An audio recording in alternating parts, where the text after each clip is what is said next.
What is up guys, this is Felix HD Gaming and welcome to the third episode of our Dagenham Redbridge career mode.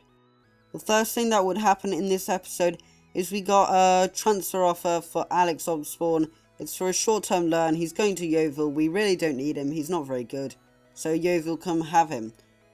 We also got 3 offers rejected, including one for that Chilean midfielder, and that was quite unfortunate.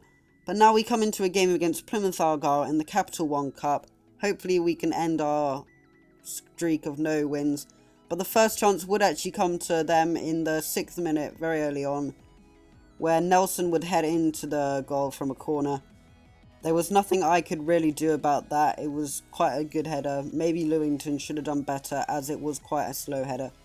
But the next chance would come when Futax's poor ball was caught by the defender, but Shield makes a brilliant interception and almost tops it off with a great finish, but the goalie makes a good save, and it was still 1-0 to them, but we were having chances. And the next chance would come when another interception, so we were really piling on the pressure. So another interception from Futax as well, and Jolly almost squeezes the ball in at the near post, but the goalie makes another good save down to his near post. And we were having all the chances at the moment, and as Vataleju swings in a ball, Shield's header is well saved by the goalie, and I thought we needed an injection of pace up front, and as we didn't have any pacey strikers on the bench, we put Obafemi, our right winger, up front to partner alongside Jolly, and it almost works straight away, as Obafemi does some nice skill, and he crosses the ball in. And if Hines had just had the bravery to dive in there, it might have been 1-1. And as time was running out, that looked quite bad for us, and that could have given us the equaliser. They were countering up the pitch well, but in the 90th minute we were still looking for that equaliser. We were piling on the pressure with some nice passes, but Shield's shot was blocked and it was cleared away, and that is actually how the game would end.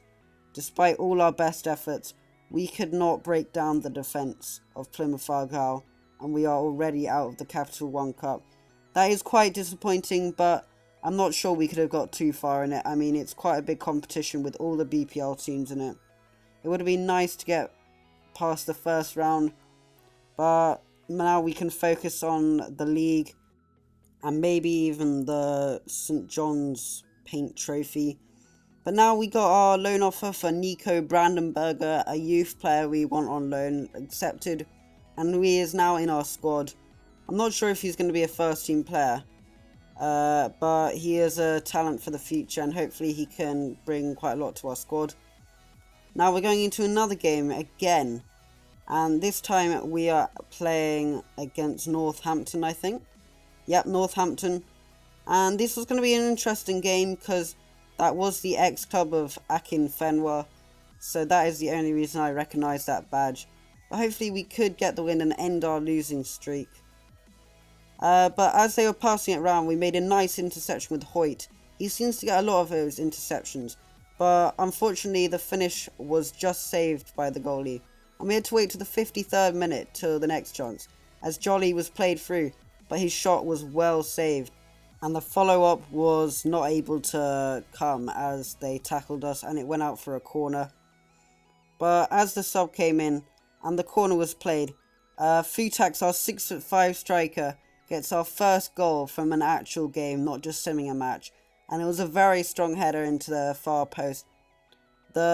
He beat the defender with ease and headed it into the far corner. And the next chance would actually come as Bingham passes it to Hines, and it's crossed in, and Futax almost gets his second, but he narrowly just heads it into the side netting. But as Northampton were pushing for an equaliser, Lewington makes an absolutely incredible save, and the follow-up was just hit into the side netting like ours was. And that is actually how the game ended. It was quite a boring game, but we got the win. We got the vital 3 points, and that is all we care about. Hopefully this can be the start of many games to come of our wins. And I was very happy with our performance in that match. And Futax is proving himself to be a quality buy, as it was for free as well. But straight away after that, after our good result, we go into another match against Exeter City, playing almost the same team. And the first chance would actually come as they're passing it around the back. And Hoyt, again, in the last game I said it, makes a vital interception. And he goes through that the finish was not quite there. If he just had a better finish, he'd probably top our goal scoring charts at the moment at right back. But the next chance would come when Futax is chased down a lost ball. It looked like it was going out, but he does really well to keep it in.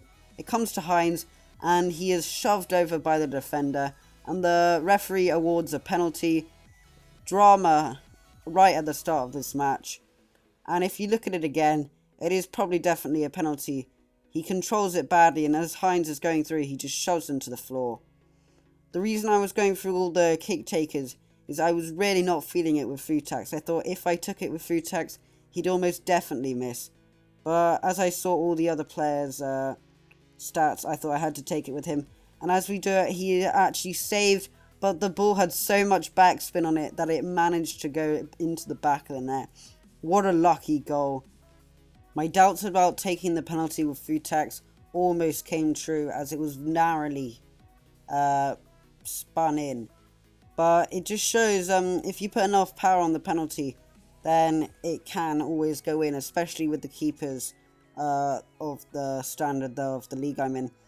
But we decide to do a few substitutes as some people are a bit tired. We decide to give Obafemi another chance as he played quite well in the last one, and sub Jolly off. And we also decided to put Dickinson on, as he is quite a high rated striker in our team and he probably wants a bit of first team action. But as we're passing the ball around quite nicely, a slide tackle comes into Adam, our left back, who we just signed. And as we kick the ball against him, we realise that the referee stops the game, and that can only mean one thing, that he is seriously injured and has to be taken off. Hopefully he's not injured for too long, as we have actually just signed him. But as he limps off the pitch, he really is not looking too good. Ilasamni comes on, and hopefully we can see how he is. He doesn't look too bad. Hopefully he can prove himself and maybe even contest a place for Adam when he comes back from injury. But we give the ball back to them, even though I had the ball after that, so I'm not too sure what that was about. But we hit the ball forwards, and Futax with some nice closing down, and I am not sure that is a foul. We would have almost certainly scored a goal, and he seemed just to give the foul for us being stronger than them. And as Obafemi dribbles round the Exeter defence, he comes up to the shot, and I was so disappointed when I saw the ball leave his foot, and it was a P-roller, and I was sure that the goalie was going to easily save it. But the goalie must have had a moment of madness, and the ball trickled to the side of him into the goal. It kind of reminded me that I was playing some really bad goalkeepers and maybe I should take more shots, as the goalie really should have saved that. It was a really poor shot from Obafemi. But he gets his goal, and a goal is a goal. But as Exeter tried to peg it back late on in the 88th minute, Bennett's cross is almost deflected into the goal, but Lewington calmly tips it over. It was very nice. And as we're just passing it around to keep possession, the referee blows for full time, and it's a great result for us, 2-0. It's the first game we have actually looked dominant, and hopefully it's the start of a run of many wins. As we see the stats coming up now, they only had one shot the whole game to our 5, and it just shows how we were doing very well. And as we see, Vataleju has actually been injured for a month. But as we're coming to the end of the video, guys, I really hope you've liked it. Please like and subscribe, and peace.